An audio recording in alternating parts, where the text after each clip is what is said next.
So, what are we going to talk about? Well, of course, you wouldn't have invited me here as an astronaut if I didn't bring some of my home movies, because I want to answer that question that I always get from people. And that is, Dr. Harris, you've been in space. What was it like to travel in space? Well, I'm going to share that with you this evening. The other question that I get asked most often is, you've been in space, have you seen any aliens? And I'm going to answer that one right now. No, I have not seen any aliens, but I have to tell you that some of the guys and gals that I fly with are pretty strange. And if you need evidence of that, you remember a few years ago when one of my colleagues donned on a diaper and drove completely across the entire, half across the nation. And I'll leave it at that since this is being filmed. So yeah, we can be out there, literally, space cadets. But given that, I still love what I do. And the last question that I get has already been alluded to by Carrie, and she has been with me when we have spoken to both small audiences of kids and large audiences of kids, and also large audiences of old people, and everybody wants to know how to go to the bathroom in space. And I don't know what it is about bodily functions that we all are, enamored with. So I'm not going to talk about that tonight. You can pull me aside afterwards, and I'll give you the gory details, but you have to buy me a drink. So, I heard done up here. So I love speaking to teachers. I love speaking to education organizations because I come from a long line of educators. My great aunt was our first educator, was a teacher in a place not too far from here. I don't know if you guys know where Palestine is. It's not Palestine. Well, no, it's Palestine. Hey, you're not from here. I'm from Texas. It's Palestine. It's not there. Anybody know where Oakwood, Texas is? Oh, wow. I cannot believe that. All right. It ain't there. It's about 8 miles south of Oakwood. So talking about in the heart of rural area. And so that's where, our education journey as a family began. And then it was followed up with my mother, who was an educator for over 40 years. She taught third grade, and it was amazing. She was an amazing woman. And then that's followed with the next generation, which is my niece, who is actually my sister, and then my niece. And I like to think, since I teach medical school and we've been involved with math and science programs over 25 years, that I've kind of, taken on that gene and followed in their footsteps. So when I talk about education and specifically talk about STEM education, it is in my blood. It is something that is just a part of me. I like to describe my life now as being involved in a new mission. As an astronaut, I had an extraterrestrial mission where, I went up in space and I did what the bosses told me to do. We did research and all that sort of thing. And now my terrestrial mission is about ensuring that all our kids have the ability to fulfill their dreams no matter what those dreams are. I mean, for me, that's it. And UTeach is part of that equation. NIMSY is part of that equation. You are an integral part of that equation. And if we do our jobs right, then we win as a country. Our kids win. So for me, this is what this is all about. But to talk about, why did I become an astronaut, I have to start with this slide here. And this is a slide of Apollo 11. The first time that we landed on the moon, and I was 13 years old in 1969, watching this, and when Neil Armstrong and Buzz Aldrin landed on the moon, and they said those wonderful words, one small step for man, one giant leap for mankind. It was a tremendous leap for this little boy to look at that television, that black and white television, and decide to follow in the footsteps of those guys. And that's how it began, just as simple as that. These are what I call my mentors from afar, meaning that I didn't know these guys. I just saw them on television, and what I saw on television was the inspiration that I needed to follow in their footsteps. So as you've heard from Carrie, sort of my background and sort of educational trek, went to medical school, and eventually started doing research at NASA, and then eventually became an astronaut. So that's where my inspiration began. But there was also another influence here, and that was science fiction. And do we have any Star Trek folks in the house? Oh, yeah. So I was the original Trekkie, so I watched every show there was. And the guy who was my mentor on that television show was Bones, the ship's doctor. And when I talk to medical organizations, I have a whole slide show about what Star Trek did and all the health devices and things like that they foretold that we are actually utilizing in healthcare today. But there was also one influence that I want to share with you. You guys remember the Jetsons? Okay, for you young people, I brought a video. Hopefully it will play so that you know who the Jetsons are. And if you know the words, go ahead and sing out, if you would.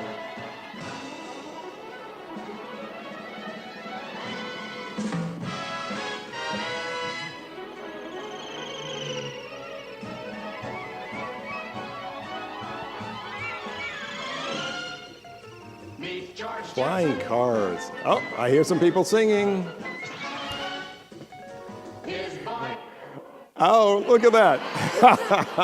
I might have to back that up and try that again. Anyway. But the real guys, of course, were these guys, these 7 guys. And when NASA sent out the call to find the creme de la creme, the right stuff, they found 7 white guys. I always like to make that in, right? But remember, this was in the 50s, right?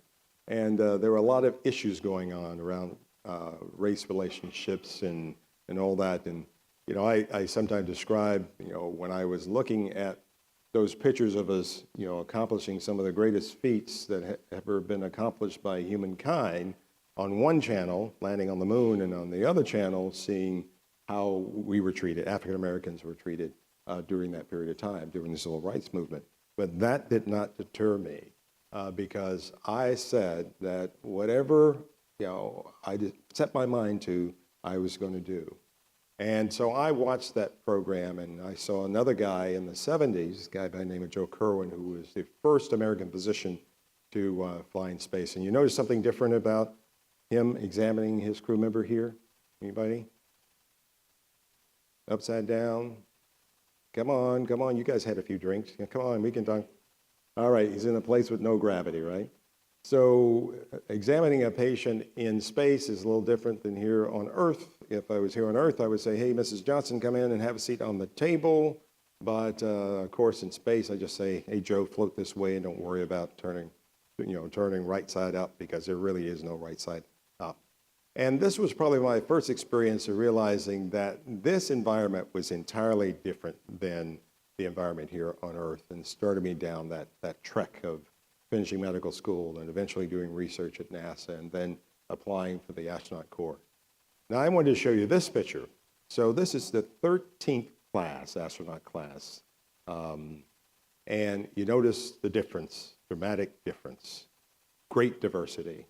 We have the first female pilot. I'll talk a little bit more about first female commander. We have the first Hispanic female, first African American to walk in space, of course. And then who else is on there? And then we have the first British citizen. I mean, there are just a lot of firsts here. First female Army pilot was also, who happened to be, who was in my class. So things change, and the whole definition of the right stuff has changed. And this is relevant to the folks that you are dealing with right now, the students in which you're working with right now. So when you come in the astronaut office, you spend about 2 years in basic training where you learn how to fly jets, you learn how to survive in different environments, you learn how to fly the shuttle, and then you get that call one day that you're selected for a mission. And this is a patch for my second mission, where we went to the Russian space station. You probably have met some astronauts before, might have seen us in our blue suits, and you notice the patches that we have. Those patches actually have, they're symbols of the mission. There are some some meaning behind that. And in this patch, you'll see the Russian and American flag, meaning that it was a joint mission between the Russians and Americans. We were the first shuttle to go to the Russian space station, so you see the depiction of the Russian Mir station down below in the shuttle. And then the mission had a mission number. Every mission has a mission number. And the mission number for this flight is 63. So I want you to take a look at this patch and see if you can find the symbol for the 6 and 3 that we have embedded in the patch, and just yell it out when you. 3 stars, an easy one, and 6 rays of the sun. Aha! But you know that's all well and good. But you know the most important thing about this patch is that it has my name on it right there to the left side. That's important because you want to make sure to let your family and friends know that you have actually been in space and that you're an astronaut. Now, I know you've seen the shuttle lift off many times before, but you may not know that it weighs 5 million pounds. In order to get that 5 million pounds in the air, we have to light 5 engines that produce a thrust of 7.5 million pounds. I'm here to tell you this evening, when those engines light, you are leaving this planet, and nothing's going to hold you to it. One of my famous astronauts, a guy who also happened to be a physician, Story Musgrave, calls it a violent ride because he's from the South, and it really is. Because when those engines light, and you get this big kick in the pants, it's almost like being catapulted, like being shot out of a cannon.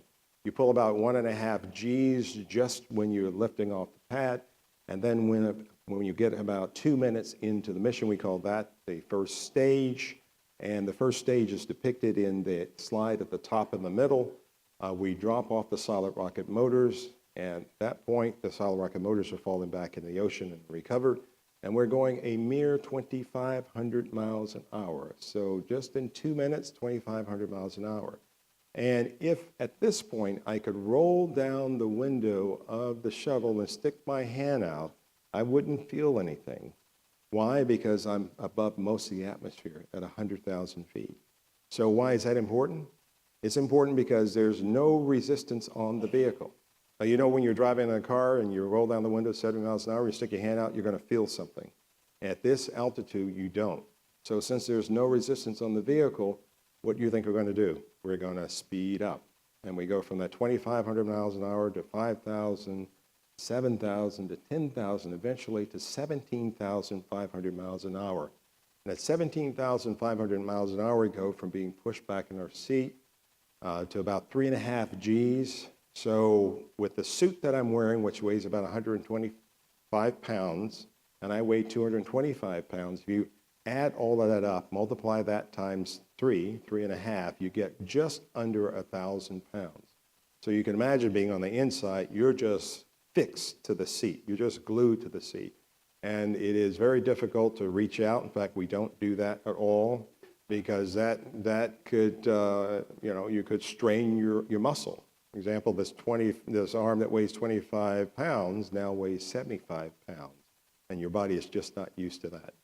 And I have a lot of funny stories, and I want to keep it light tonight. I want to tell you sort of a funny story. My first mission under this force, 3.5 G's, we got to the second stage, and we're going from that 2G to 3G to 3.5 G's, and I was focusing originally on what I needed to do. I was part of the flight crew.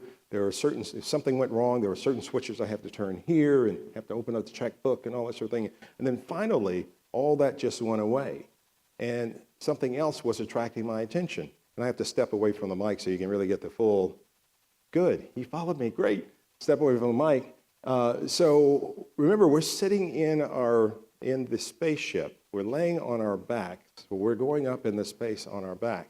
And so I'm 6'3", have very long legs, and so I've got my legs together sitting in this seat as we get into more and more G-load.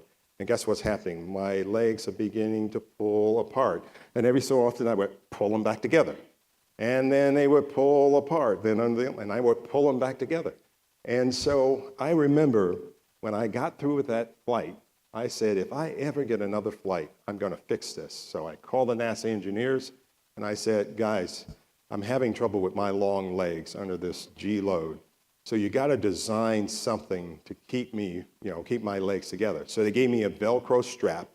And in addition to putting on my seatbelt, I strapped my legs together because the last thing I wanted to do was to arrive in space saying, Houston, here we are, got a problem. That's how serious it was. Y'all think it's funny. That wasn't funny at all. Anyway, so once we get up in orbit, if you look at the slide down the bottom, that's exactly what the view that I had when I opened up got out of my seat and went up to the window and looked out for the very first time. I was looking out of the cargo bay, and I was looking at the Earth, and this is how we fly in space, upside down to the Earth. You'll see a nice view of the sun, and this slide is sort of stretched out so you don't see the nice curvature, but I like this slide to show all the people who are part of the Flat Earth Society that the Earth is indeed round, just to show that. So here's my crew on that mission. The slide down to your right is to your left is the picture that we took before we left. It shows you the two types of suits. So the suits that go into space are called launch and entry suits. They weigh 120 pounds, 25 pounds. And the suits at the top are EVA suits. Those are suits in which we use to do spacewalks. And EVA stands for extravehicular activity. And those suits weigh 350 pounds. And I know as you're looking at this slide, you're probably saying to yourself, Dr. Harris, you must be really strong. And I would say, yes, I am. In fact, I'm Superman to stand up in that suit, but I would be lying. So as you look at this slide, you see 6 people in this slide. And the reality is that there are actually 10 people in this slide. And that's because we have 2 suit technicians holding me up in the back and 2 holding the other guy up in the back as we took these wonderful pictures. Now I want you to kind of go back and forth these 2 slides. The slide then on your right is the same crew in space, and there are a couple of things I want to point out. Look at our eyes, if you would. Notice how small they are. We get this puffiness. There's a fluid shift that occurs where about 1/5 of our blood volume flows up toward our head. That extra fluid goes into the tissues of our face and gives us this puffiness that we have. And if you ask the astronauts how they feel for the first couple of days up there, they'll tell you that we kind of feel like we're in a fog, not thinking very clearly. We'll have what feels like a nasal congestion or a cold. You probably heard that astronauts grow 1 inch in space. And actually, we grow 1 to 2 inches in space. And why? Because that extra fluid that flows up toward your body gets into the vertebral bodies, the discs in between the vertebral bodies, and they swell up, and they actually stretch the spine. And added to that is the unloading of the spine because you no longer have gravity pulling on your body. And the result is you grow 1 to 2 inches. So if you're vertically challenged, be an astronaut. Unfortunately, when you come back down, it goes back down to normal. The other thing I'll show is take a look at Eileen Collins. So start again on your left when we're on Earth, and you'll see Eileen is right below me. That was the young lady that I introduced as being the first female pilot and commander of a space shuttle mission. I'm really proud of her. Look at her hair. Now switch over to the right and see what happens. She ends up with this instant afro. So you ladies who have long hair, guess what? The hair would be standing on end. You would look like a sunflower with a face stuck in it. So just another little side deal. We actually encourage, and I probably shouldn't say this on camera, but we encourage the women on our mission to either pin their hair back, like you see one of the other female colleagues there, got her hair tied up, or cut your hair short, like Eileen cuts her hair short. Because if they don't, the hair stands on end, and you can't get next to them at all. Because not only does it come out in the front, come out on the side and the back, but it also sticks straight out in the front too. So you can't, and they're always, moving around, moving their hair around, and you're always bumping into it. The thing about hair, when you bump into it, it actually stings. And so, we encourage that. So I have one other story that I'm not going to share because we're filming. That's why I'm not going to share that, sorry. So I'm going to keep it clean tonight. Maybe during the Q&A, you can ask me that question, and I'll come back to it. How about that? Hint, hint. So as a astronaut, and as a physician astronaut, I was a crew medical officer, so I took care of the crew on orbit. I was the first guy to do a telemedicine conference from space. We did that with the Mayo Clinic. And here I was just sort of highlighting some of the things that we learned in space and how it relates to us here on Earth. I mentioned that we went on this mission to the Mir Space Station. So this is a picture of the Mir Space Station. The one on the right is at about a quarter of a mile away. And I know it looks pretty small, but that station is about the size of a football field, if you include the solar panels and the radiators. And then as we got closer, you'll see the guy who has spent the most time in space, Dr. Polonikoff, another physician, 422 days in orbit. Incredible. So they still hold the record. So we take a lot of pictures when we're up there, and so I'm going to show you a couple. So this is a dust storm off the Sahara Desert, and you'll see that dust going over the Atlantic Ocean. That dust will actually climb up to 40 to 50,000 feet and go completely across the Atlantic Ocean and dump here in the Americas.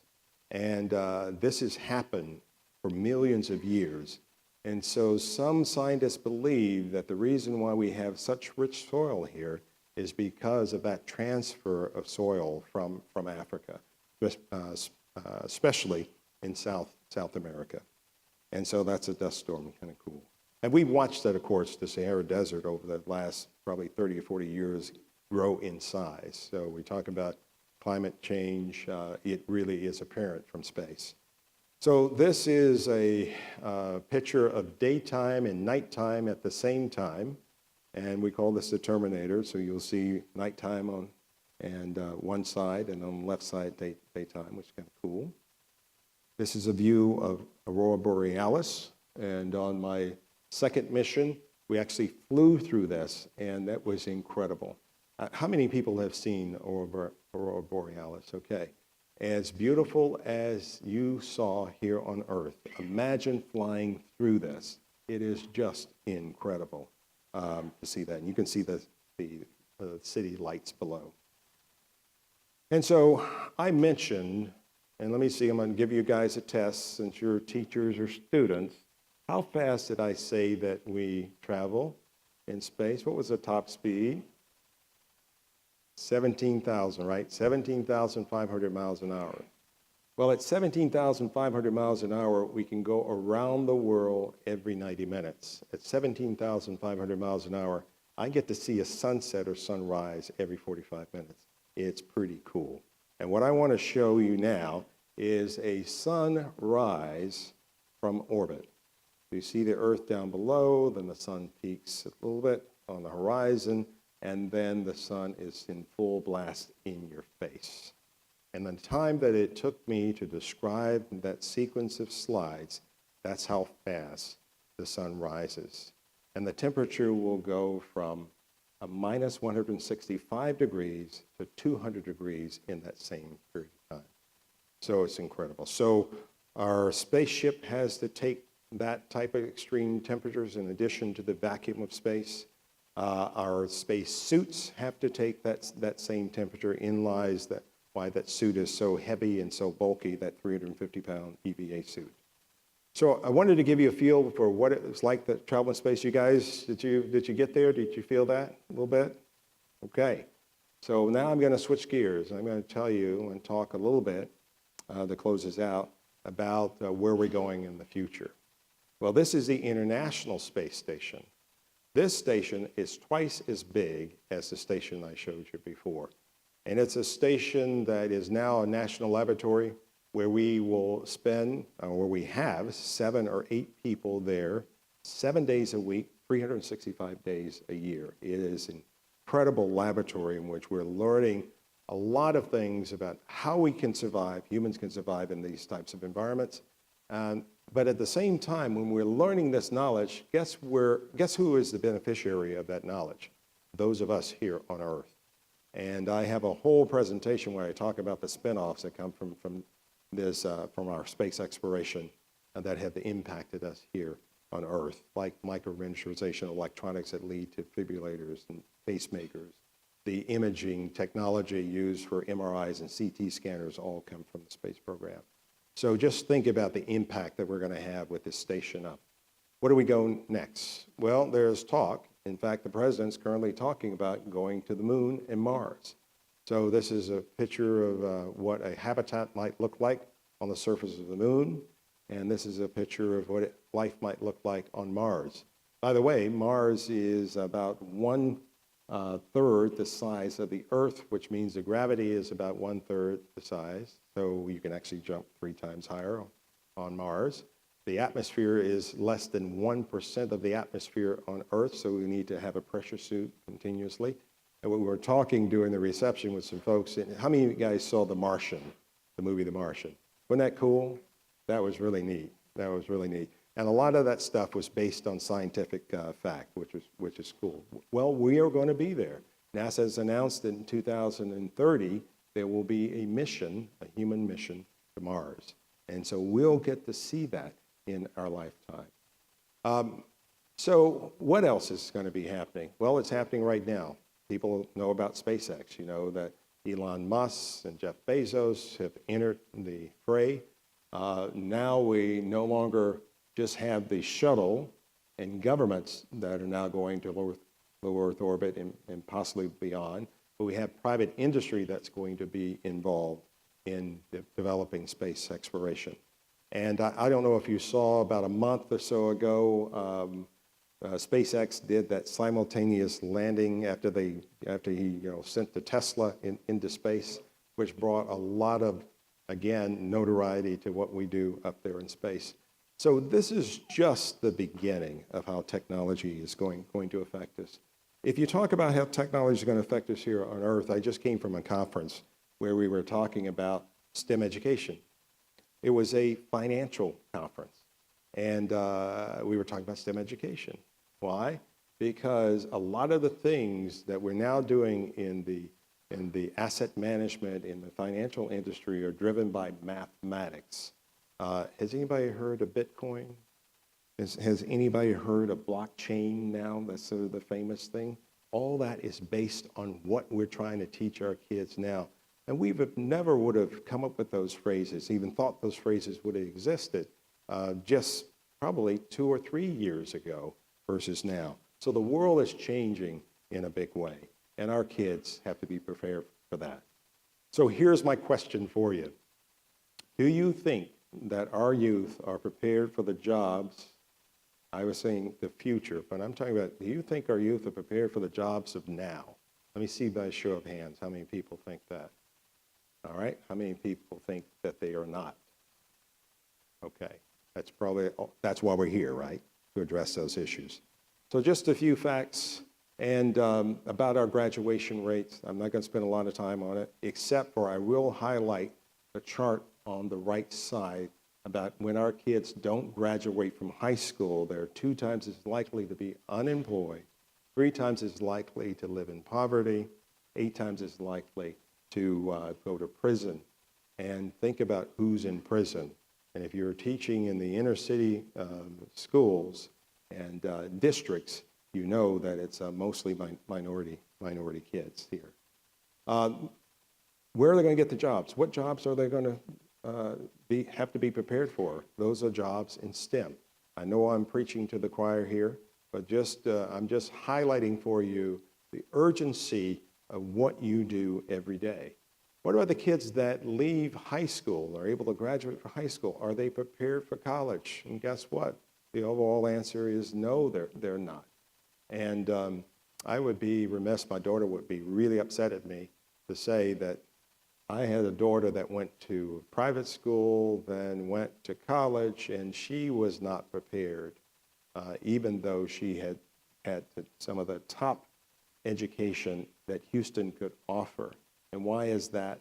Is because we've got a problem in our secondary education system that we need to fix. I remember when I graduated, and like a number of you, when you graduated, the graduation rate was based on 4-year graduation rate. And now universities, I'm speaking to the universities now the universities, guess what the standard is? 6 years graduation rate. So what happened? Why are we doing this?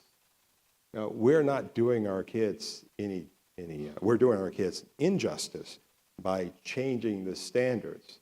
We need to be raising those standards and raising those expectations if we're going to be competitive in this world.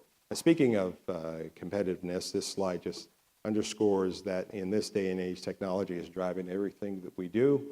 The work in which you're doing is going to lead to good-paying jobs. Those good-paying jobs are going to add to our workforce, which is going to make us more competitive, not only here in the United States, but around the world. And we are dealing in a global economy. We cannot just be insular and say that we just need to train our kids to be focused here in the United States. We are doing them an injustice. But there is hope, and of course that hope is you, the educators out there. We're here to celebrate being here at the UTeach Institute in this conference. We've come together, this convening in which Michael and Kim have put together is to highlight the impact that we are having, that we're already having. 44 UTeach sites, over 4,500 educators who are now have gone through the program. And you can look at the stats, and you know them as well as I do, the impact that those teachers, those now newly blessed educators are having in our communities, particularly in our minority communities. And so I think this work deserves a hand. So give yourselves a hand.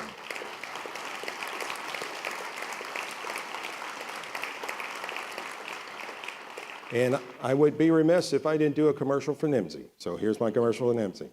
So these are the areas of focus that we focus on, getting kids ready for college with pre-AP and AP. We call it our college readiness program. We have programs in which we work with military students across the country and soon to be across the world. And laying the foundation, which some of you are probably familiar with, is our secondary professional development that we do in school districts across the country. And our Teacher's Pathway, of course, the linchpin there is the UTeach program. And those are numbers. And the one thing I would highlight that in the 10 years that we've been in existence, over 1.5 students have been impacted by our programs. And and we support a lot of teachers in many different venues, including this one. So I'm going to end with one of my favorite posters, and it's a poster that I use when I talk to young kids. It's not only about ensuring that the kids go back, ensuring that the kids have a good education, but it's also about instilling them this sense of awe, instilling them this idea of their identity and who they are, and it's embodied by this quote that is on this poster, and it says, "I'm an infinite being with infinite possibilities," and this is about dreaming. And so when I talk to kids, I do my little slideshow and all that sort of thing. At the very end, I tell them that they are an infinite being with infinite possibilities. And they look at me like, "Are you crazy? You know, are you this philosopher now?" and all that sort of thing. And then I go on and I describe to them why I think that they're an infinite being with infinite possibilities. And I say there are 3 things that make you an infinite being with infinite possibilities. And that is, number 1, that you were born multi-potential with the ability to do anything that you want to do in life. Number 2, that you were born multi-talented, meaning that you were born with certain skills that are uniquely yours, and it's up to you to figure out what those skills are. And you also were born with a brain that you can use to acquire more skills that move you even further along. But more importantly, and especially in the communities that we serve, is the last definition of infinite being and infinite possibility. and that is that they were born for a reason. A lot of our young people have come up in underserved areas, whether they're rural or inner city or in between, and the idea of them having a future has been beat out of them, and they don't realize that they don't realize who they are. They don't realize that they were born for a reason, and if they discover what that reason is and they accomplish that thing that they are supposed to do in this world, that they not only empower themselves, but empower the rest of us with the talents that they bring to the table. So my charge to you, in addition to giving them those tools to fulfill their dreams, is to help them realize that they can dream, because many of them have lost that ability. And to me, that is the greatest gift that we can give them. So my dream was traveling in space. On my second mission, I got that dream to actually not only travel in space, but to walk in space. And this is us in the airlock prior to going out. This is us as we are on the left side getting ready to deploy a satellite. The satellite weighs 3,000 pounds. And the next couple of moments, I will grab that satellite with these two hands, and I will lift it up, and I will toss it into space. Remember I said I was Superman earlier, right? Toss it into space. And, well, of course, we're going to retrieve it later because of an experiment that we had. This is at the very end. We were just kind of hanging out in space in this minus 165 degree to 200 degree weather. And here's another view with the Earth above us. And then one last view to share with you. Kind of cool, isn't it? That's not me. I hate to say that. That's not me. That's Bruce McCandless. Back in the early program, we actually created a jetpack, and he donned it, and he cruised out about 100 yards or so from the space shuttle, took some beautiful pictures of the space shuttle, and cruised back. We took some beautiful pictures of him, and this is one of those pictures that I love. It just sort of underscores where we have come as a nation. And also set as a backdrop for this partnership that we've had with UTeach for many years now with this. Together, we are changing the mathematics of STEM education. And what do I mean by that? In the teachers that we are educating, in the professional development that we're doing in the school districts that not only you do as you teach, I heard from Michael is doing now, but we do on a daily basis at NIMSI. If we impact those mathematics around STEM education, we not only help this country to grow, but we will impact those kids, those individual kids and their mindset. And that's going to translate into us being more competitive and, more importantly, having the ability for these kids and enabling them to accomplish their dreams, whatever those dreams are. That's my message this evening. I thank you for listening. You've been a great audience.